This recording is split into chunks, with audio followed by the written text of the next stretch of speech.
Alright, let's talk about the worst TV shows of 2026 so far, shall we? Because every year we tend to do these articles on the site, and I always enjoy writing them, the same with the best TV shows one as well, and I think it's about time we actually share some of that on YouTube. Now, every year delivers great television, and 2026 is no exception. There's already been plenty worth celebrating. That's not what this video is going to be though, unfortunately. Because 2026 has also given us a slew of shows that feel like they were assembled blindfolded, during a fire drill, and with half the script written in crayon, while the writers were clearly drunk or high out of their mind. Now, to be clear, this list is entirely subjective, so of course if any of your favourite shows from this year do end up on the list, feel free to take to the comment section and rip me a new one. Now, for us though, these are the biggest TV misfires of 2026 so far. And given I'm paid to watch TV for a living, if I'm finding it a chore to sit through, I can only imagine what some of you guys feel like watching these. So let's not waste any time and let's get this show on the road. First up on this list is Apple TV's Imperfect Women. Now remember Big Little Lies? HBO's excellent drama was all the rage when it dropped back in 2017, and for good reason too. With nuanced characters and intricate interwoven storylines, that show did a brilliant job capturing the complexity of messy people, fractured friendships and secrets that refused to stay buried. It also had a lot of excellent acting, and say what you will about the second season, that first season in particular was almost pitch perfect. So never one to miss a trick, Imperfect Women appears to pick up the mantle left behind by that show's weaker second season and ask one simple question. Now, what would happen if we took a similar premise, stripped away the nuance, removed the compelling writing, and made everyone absolutely insufferable? So Imperfect Women follows a group of women, unsurprisingly, whose lives begin to unravel after a shocking death exposes buried secrets, fractured friendships, and long-standing resentments. All good stuff. And on paper, this has all the ingredients for a juicy mystery drama. In practice, it feels like someone watched Big Little Lies, circled the words rich people, secrets and murder up on a big whiteboard in the writer's room, then forgot to add one key ingredient. Or one more thing on the whiteboard if you will, good writing. Now, clearly the writer's room thought these buzzwords were enough to grab an audience and thus launched one of this year's most frustrating dramas. Unless you enjoy raging at characters and watching promising ideas slowly reverse into a swimming pool of disappointment and bursting into flames, yes, I know that's an oxymoron, but at least that image is more compelling than whatever's in Imperfect Women, you're best off ignoring this show completely.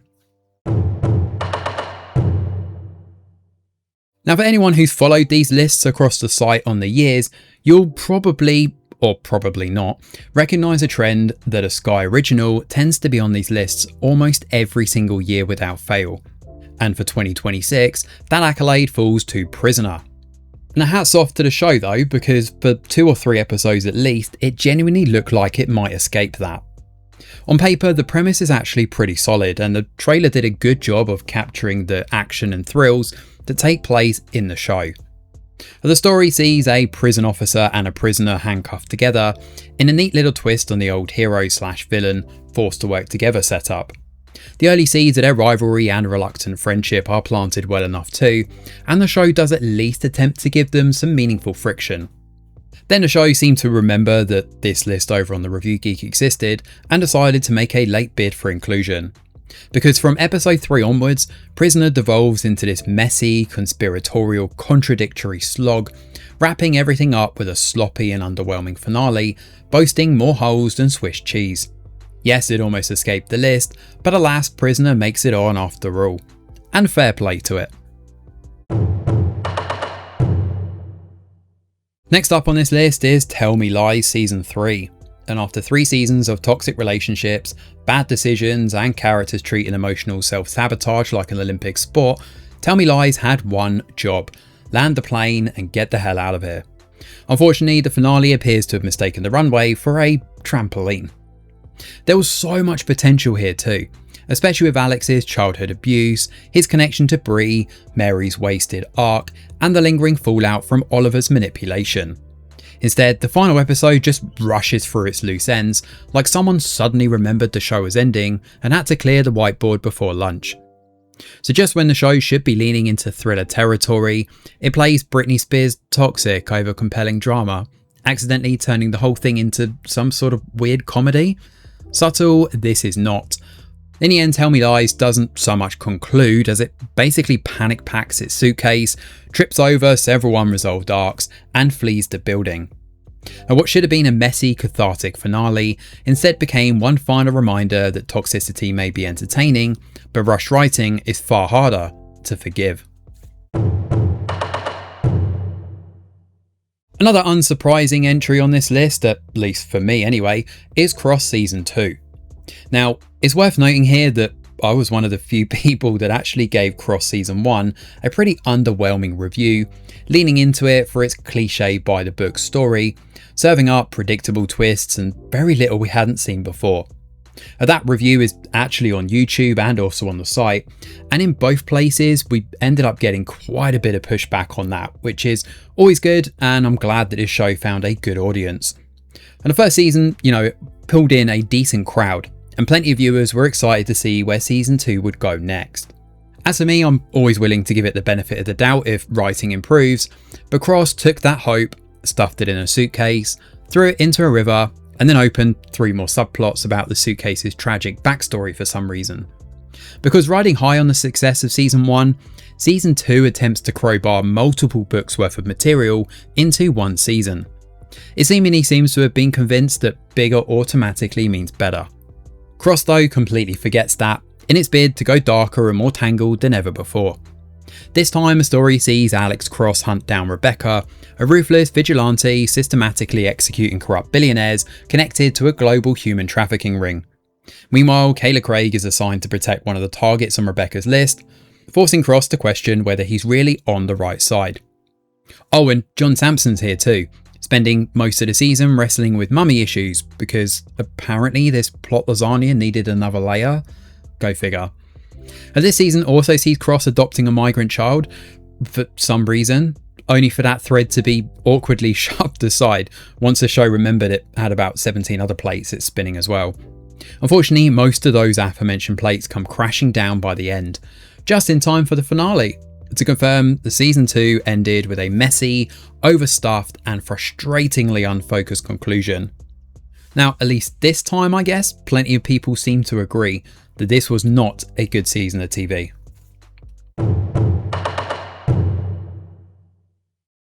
Ah yes, Euphoria Season 3. Sam Levinson's swan song season coming back to his masterstroke teen drama after all these years.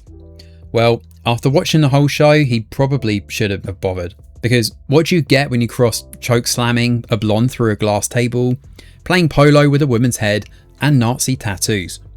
If your answer was anything other than Season 3 of Euphoria, you'd be dead wrong. Yes, the teens at Euphoria have grown up, and apparently adulthood means stepping into a weird dystopian fever dream where subtlety was quietly escorted from the building. It's really hard to know where to start with this one, and I've pretty much said a lot within each of my episode recaps, but perhaps the writers decided to get high before writing the season in a bid to connect more with Rue and the other characters. I mean, maybe a dog ate the script 10 minutes before HBO walked in, and everyone had to improvise with vibes, trauma and sign language. Whatever the reason, there's very little to be euphoric about in this year's return. All our faves are back, scattered across subplots that attempt to interweave, but mostly just trip over one another. Rue works for a new drug lord called Alamo, Maddie becomes a manager, Cass turns to OnlyFans, Nate cosplays as Brian being beaten by Stewie in Family Guy, while Ju spends her episodes painting penises and then pushing Rue. No, really, that's all she does this season. All of this before mentioning that Elliot was supposed to be in this season, which was reported from multiple outlets and never got a shout. Kat is just completely missing, and it seems like her storyline involving the adult OnlyFans angle seems to have just been superimposed onto Cassie, and a plot that does a really terrible job at emulating Tarantino in the finale. And what was once one of HBO's crown jewels has now become its crown stinker, which is pretty impressive and certainly not something that HBO wanted after the disappointment of Game of Thrones. Season 3 is messy, excessive and bizarrely unfocused, trading the emotional intensity we've come to expect for random shock value, memes and vibes, until the whole thing feels less like prestige drama and more like someone dared HBO to lose a bet. And surprisingly, this wasn't even the worst show this year. This year's obligatory K-drama entry is none other than No Tale to Tell. On paper, No Tale to Tell should have been an easy win, but it must have seen Tale of the Nine-Tailed make our 2020 list of worst K-dramas and wanted in on the action. And again, that's quite ironic because it's somehow including Gumihos again, but there we go. And it's quite annoying because K-dramas and Gumihos should go together like ramyeon and emotional damage. This one had all the right ingredients, like I said. You have the arrogant nine-tailed fox, a righteous footballer, switch fates, annoyance to lovers bickering, and a fantasy rom-com setup that practically begged for chaos. Unfortunately, the show took that promising premise, tripped over its own tail, or nine tails, I guess, and face planted into a bush. The story here follows Yunho, the last nine-tailed fox, who has no interest in becoming human, and instead spends her immortality manipulating people and granting wishes to rich idiots for ridiculous fees. Then she decides to interfere with talented high schooler Kang Si-yeol, loses her powers, and has to drag him into fixing the mess that she made. That should be fun, but No Tale to Tell refuses to give us much of that. Instead, it serves up a dish of repetitive writing, bland, rushed mystery work, weak chemistry, and directing choices so strange that even the camera seems to forget where people's foreheads are. The comic sound effects are an absolutely bizarre inclusion too, unless baby crying and fox mewling are your idea of peak comedy, I guess. In the end, No Tale to Tell is a hard miss. It's all set up, no bite, and ironically has very little tale worth telling. Now, if it wasn't for Euphoria delivering scripts that felt like they'd been assembled during a power cut, Your Friends and Neighbours might have taken this year's What the Hell Are You Doing award. Season 1 had this sharp, promising setup, but Season 2 decides to take that goodwill, wrap it in expensive silk pyjamas, and then throw it directly into a rich people bin fire. Between Mel getting tangled in an ongoing feud with a dog defecating on our lawn, honestly, the show spends half a season dealing with this, and Ali deciding to become a teacher until she doesn't, Apple's drama abandons much of what worked the first time around and ascends into Real Housewives level pettiness. Although the Real Housewives of whatever tend to be a little bit more entertaining than what's in this slump. And not even newcomer Owen Ash, played wonderfully by James Marsden, can save this one. In fact, Marsden and John Hamm are the two saving graces in a season otherwise swimming in expensive disappointment. I mean, I hope both of them have gone to go and see a chiropractor because their backs must have been hurting from carrying this season. At this time, the story sees Coop blackmailed after breaking into Ash's house, forcing him to play ball with a man who isn't quite as squeaky clean as he first appears. That gives the season this strong framework and plenty of tension between them, but instead of tightening the screws, Your Friends and Neighbours keeps wandering off into interpersonal drama, sex jokes and meandering subplots involving characters who grow less appealing with every swanky soiree. And honestly, I wish the show would just kill off Mel already because her character is dreadful. With 10 excruciatingly long episodes and a pace so sleepy it should come with a complimentary pillow, Apple's drama takes a sharp nosedive this year. But don't worry guys, season 3 is still on the way, because apparently consequences are for poor people.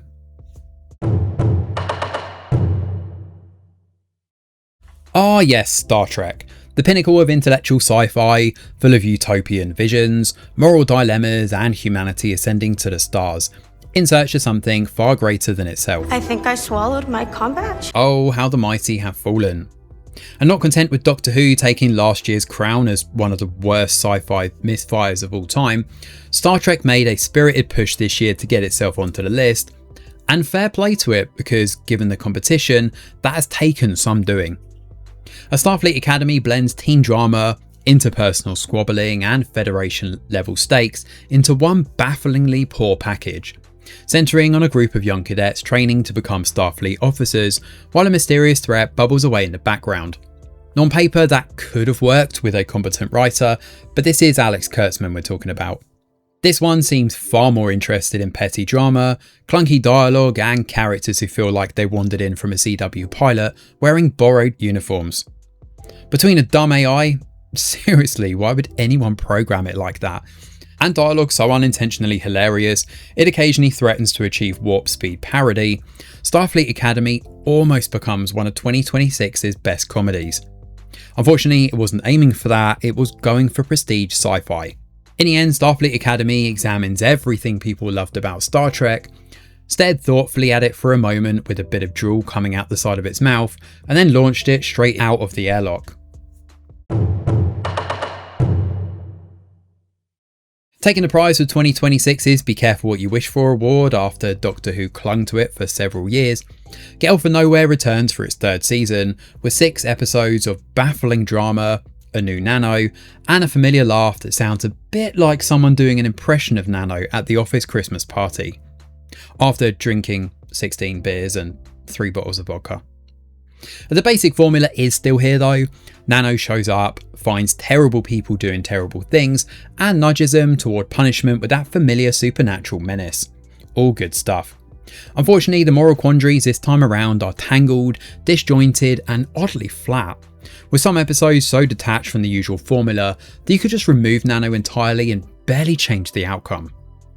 Sky also returns as a recurring character, which will probably prompt most people to go, wait, who?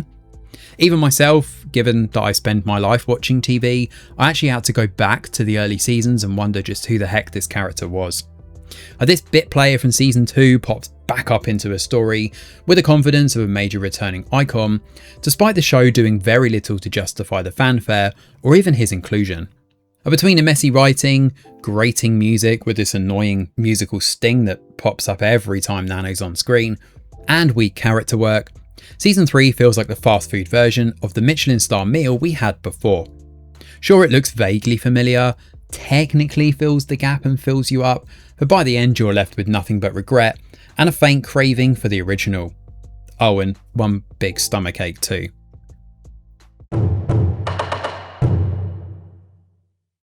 Alright, so I know this one came out on New Year's Eve for those in the US, but for most people in the UK and in Europe, this one did come out on the 1st of January, so I'm including it on this list. Because the Duffer Brothers are something of an enigma, to be honest. Because between giving us one of the year's most pleasant surprises in The Boroughs, which made the best TV show list, they also managed to write one of the worst with Stranger Things Season 5. And what was once one of Netflix's crown jewels ends here by taking everything people loved about the show, stuffing it into an unsatisfying mystery box, and booting it straight into the Upside Down. Only it's not really the Upside Down anymore, is it? It's a void. Or the Abyss, or possibly both, I guess. Don't worry though, a child will explain it all later in another exposition-heavy scene wrapped in 80s references. And in fact, this season was so bad it actually prompted me to go on a bit of a tangent, and that essay, What Went Wrong with Stranger Things Season 5, is actually up on our channel as well, if you wanted to go and check that out. At this time, the story introduces even more characters, because apparently Stranger Things looked at its enormous ensemble and thought, what if Helm's Deep, but with walkie-talkies and 80s kids? Holly Wheeler becomes a central figure, like I said, wandering through Vecna's dreams, while Max returns to serve up exposition and replay the running up that hill sequence again. No, really, she does, but she does it with Holly this time because apparently doing it twice makes it twice as meaningful. And despite promising higher stakes than ever before, Season 5 fails to kill off anyone significant beyond the returning Carly. Remember her? The character almost everyone wanted to forget from Season 2? Yeah, she's here. And in the finale, hastily wraps things up by defeating Vecna with the power of teamwork, emotional speeches, and a Deus Ex Machina wearing a friendship bracelet. Now, if you thought Season 3 was bad, and I know that's a bit of a point of contention because some people really like that season, I personally think it's awful, Season 5 opens a whole new can of worms, drops the worms into the void or the abyss or whatever you want to call it, and then asks a teenager to explain their symbolic importance through the power of 80s member berries.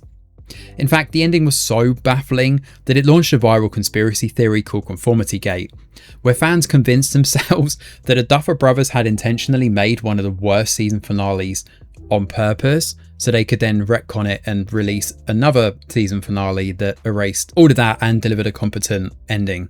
And that's all before Netflix dropping a making of documentary, which felt more like a hit against them, to be honest, where the Duffer Brothers joked about going into the finale with half-finished scripts, which I guess says everything that needs to be said about season 5.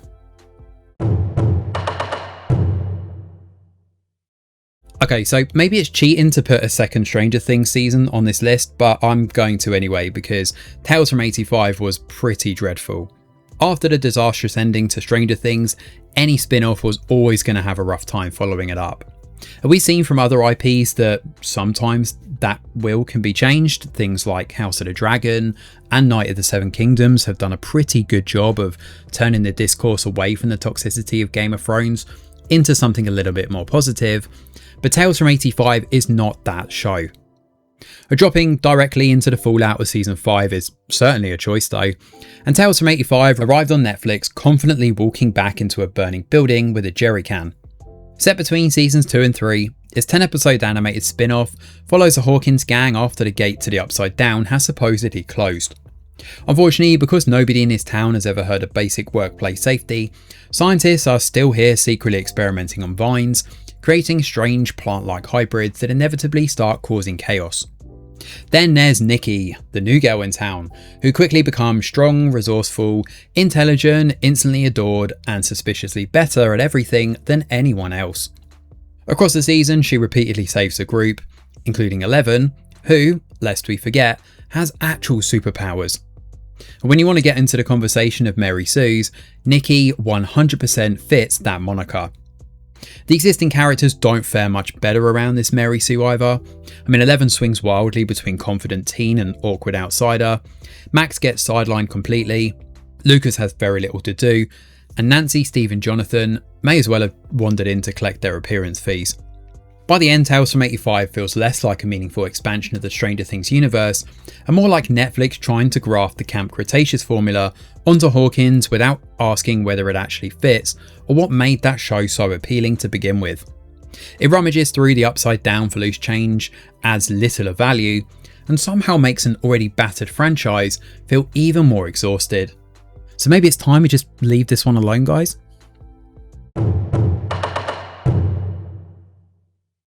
Hey guys, you know that super successful formula that Taylor Sheridan has spent years building? What if, just hear me out here, we took that, sanded off the grit, squeezed it into a CBS procedural format, slapped a Yellowstone name somewhere nearby and hope nobody noticed? Yeah, no, nobody ever would be saying that. At least nobody sane enough to greenlight this 13-episode slog. Welcome to Marshals. The show follows Casey Dutton, now living at East Camp with Tate and still reeling from personal loss. He's recruited by his old army buddy Pete Calvin to join a newly assembled Marshals team. On paper, that's not a bad setup, and Casey moving into law enforcement, clashing with an old friend and navigating cases across Montana could have worked quite well. There's even a wider land dispute thread involving Governor Rainwater and Broken Rock bubbling away in the background. All good stuff.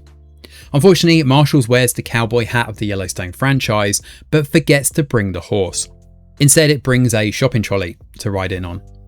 Across 13 episodes, it gets trapped in a flat case of the weak structure, awkwardly crowbarring in a long-form story without ever properly committing to it. And Calvin spends most of the season being grumpy and directionless, and they could have cut him completely. Andrew and Belle feel thinly sketched and archetypal, while Miles mostly hangs around until the show suddenly remembers he exists near the end, like someone found his character arc behind the sofa and proudly showed it off to the writers. The action doesn't help either. I mean, one episode gives us a car chase where the villains drive straight over spikes on the road, despite apparently having enough room to avoid them by going off-road either side. Another has a Marshals taking cover behind hay bales during a firefight, which I guess is bold if your tactical plan is hope bullets respect agriculture. Guys, this isn't a video game. Hiding behind hay bales will not stop a bullet. The result is a show that takes a potentially strong Casey-led premise and turns it into a boring, forgettable procedural wearing Yellowstone's old jacket. This isn't Taylor Sheridan TV, it's more like NCIS Montana in a cowboy hat, hoping nobody notices that the boots certainly don't fit.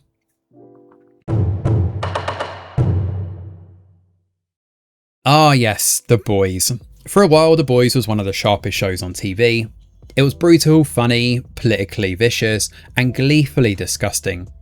It took a superhero genre, dismantled it, dragged it through the mud, and somehow made that mess look pretty clever.